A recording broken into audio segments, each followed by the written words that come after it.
My name's John Lucas. I lived most of my life here in Ohio.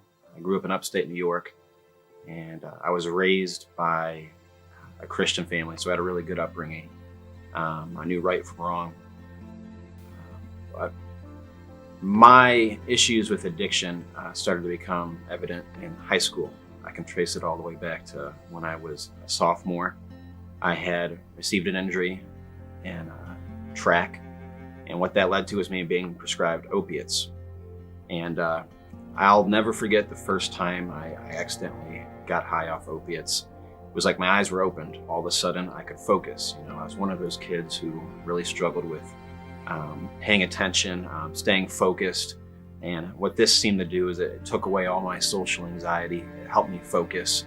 And I really felt like, wow, this is how I should feel all the time. And from that moment forward, drugs became a pivotal part of my life.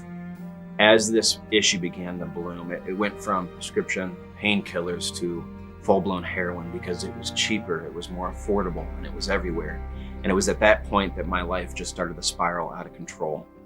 And I remember one particular day waking up in a puddle of my own puke, looking around and seeing syringes and just wondering, how did I get to this point in my life?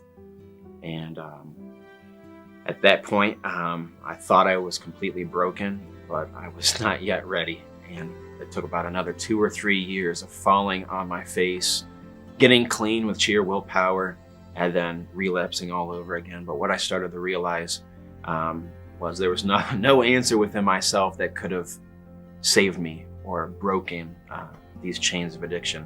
And I'm terrified because at this point, I realize I'm the issue and I don't have the tools to fix this. So when I came into the ministry, a coordinator by the name of Michael Saba sat down in front of me, and he told me, John, you are looking for something in this world that the world can't offer.